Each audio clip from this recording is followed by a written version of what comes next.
और एक बड़ा अपडेट नीट मामले से जुड़ा हुआ। सीजेआई को बताया गया कि महज 1,08,000 दोबारा एग्जाम चाहते हैं और 22 लाख नहीं चाहते, क्योंकि ये स्पष्ट करना है कि कितने लाभार्थी हैं, तब तो एग्जाम का आदेश की बात आएगी। और देखिए, नीट पर सुप्रीम कोर्ट की सुनवाई जारी है। पेपर लीक हुआ तो दोबारा परीक्षा कराएंगे, ये सीजेआई ने कहा।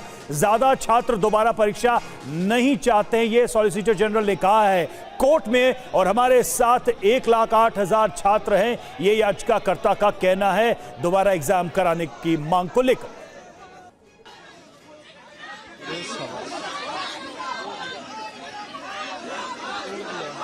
पीयूष पांडे हमारे साथ फोन लाइन पर इस वक्त हमारे संवाददाता जुड़ चुके हैं। पीयूष, जो संख्या बताई जा रही है और ये बताया जा रहा है कि ज्यादातर जो सॉलिसिटर जनरल हैं कि वो ये तर्क दे रहे हैं कि ज्यादातर छात्र दोबारा परीक्षा नहीं चाहते हैं, कोर्ट ने इसको कैसे लिया है और क्या चल रहा है इस वक्त?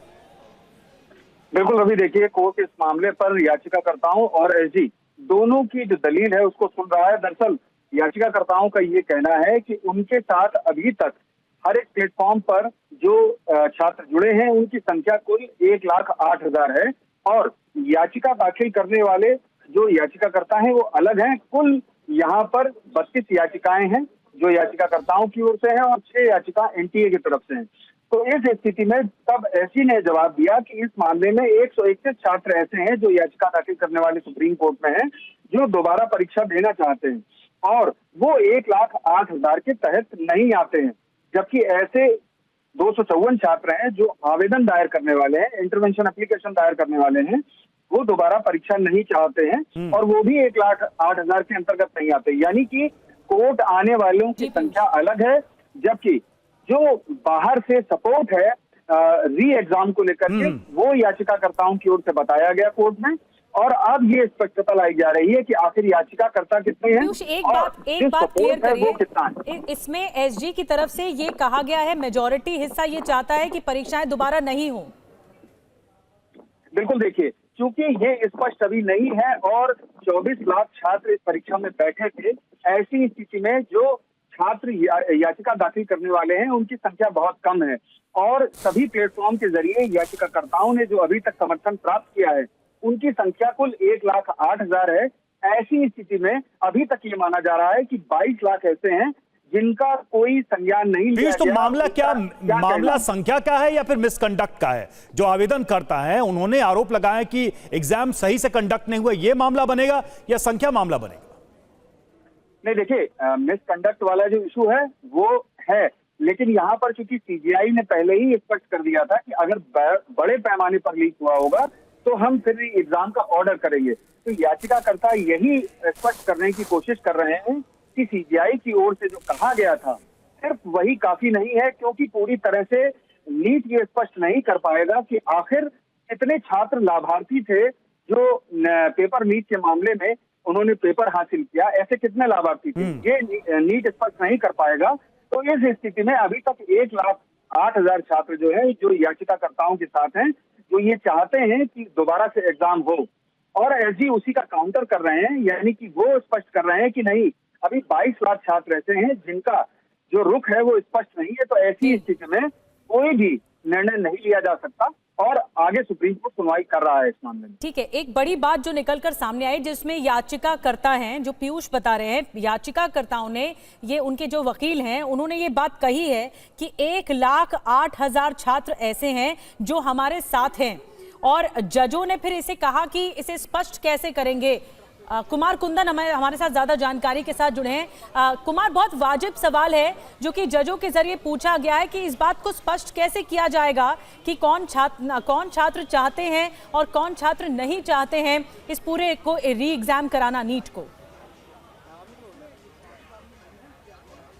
देखिए, इस पूरे प्रोसेस के तहत निधि ऐसा लगता है कि सीजीआई ये समझना चाहते हैं कि आखिरकार कितने ऐसे छात्र हैं जो इस बात के लिए हामी हैं या इस बात के लिए तैयार हैं कि दोबारा परीक्षा होनी चाहिए, क्योंकि सरकार, एनटीए, सब लोग यही कह रहा है कि जो कुछ भी मिसकंडक्ट हुआ है, हालांकि वो पेपर लीक तो मान ही नहीं रहे हैं, उनका कहना है कि जो कुछ भी मिसकंडक्ट हुआ है बहुत ही लोकलाइज्ड लेवल पे हुआ है। लोकलाइज्ड लेवल पे मतलब हुआ है कि बहुत कम संख्या में छात्र इससे प्रभावित हुए हैं। अब सवाल ये उठता है कि अगर 24 लाख छात्रों ने परीक्षा दिया है और बहुत कम स्तर पर छात्र इससे प्रभावित हो रहे हैं, तो क्या इसके लिए दोबारा परीक्षा कराना जरूरी है या फिर उन छात्रों को ध्यान में रखते हुए कोई फैसला लिया जाना चाहिए? शायद यही वजह है कि जो सीजीआई है इस पूरे मामले पर यह निष्कर्ष पर पहुंचना चाहते हैं कि आखिरकार कितने ऐसे छात्र हैं जिनको ऐसा लगता है कि ये सब कुछ गलत हुआ है और वो फिर से परीक्षा कराना चाहते हैं। दो बातें हैं, जैसे कि पीयूष ने भी बताया कि मिसकंडक्ट अलग है और दूसरा छात्रों की संख्या को लेकर अलग है। तो दोनों चीज़ों पर सीजीआई किसी निष्कर्ष पर पहुंचना चाहते हैं, उसके बाद फिर अपनी फैसला सुनाना चाहते हैं। रवि, शुक्रिया कुमार, आप नजर बनाए रखे। पीयूष भी हमारे साथ जुड़े हुए, तो उनका भी बहुत बहुत धन्यवाद। और चलिए आगे बढ़ते हैं। नीट पेपर लीक में सीबीआई का बड़ा एक्शन। जी हां, पटना के एम्स के 3 डॉक्टर हिरासत में लिए गए। तीनों डॉक्टर्स का कमरा सील किया गया। तीनों डॉक्टर्स के मोबाइल, लैपटॉप जब्त कर लिए गए। पटना एम्स के तीनों डॉक्टर्स 2021 बैच के मेडिकल स्टूडेंट्स हैं और इनके ऊपर फिलहाल यह कार्रवाई की गई, हिरासत में लिया गया है। इनके कमरे को सील कर दिया गया है। इनके मोबाइल, लैपटॉप को भी जब्त कर लिया गया। पटना एम्स में तीनों डॉक्टर्स 2021 बैच के मेडिकल स्टूडेंट हैं और इन्हीं के ऊपर यह एक्शन लिया गया है सीबीआई की तरफ से। तो ये इस वक्त की सबसे बड़ा अपडेट है पटना से, और सीबीआई ने कैसे जोड़ा पेपर लीक का ये कनेक्शन, आइए आपको बताते हैं ग्राफिक्स के माध्यम से। नीट पेपर लीक मामले में ट्रक से पर्चा उड़ाने वाला पंकज गिरफ्तार किया गया और पंकज का हजारीबाग के ओएसएस स्कूल के प्रिंसिपल से कनेक्शन रहा। फिर हजारीबाग के ओएसएस स्कूल से संजीव मुखिया तक पहुंचा पेपर और फिर संजीव मुखिया ने नीट अंडर ग्रेजुएट का पेपर रॉकी तक पहुंचाया। रॉकी ने सॉल्वर्स के जरिए नीट अंडर ग्रेजुएट का पेपर सॉल्व करवाया और फिर ये पूरी तरह से नेक्सस सामने आ गया।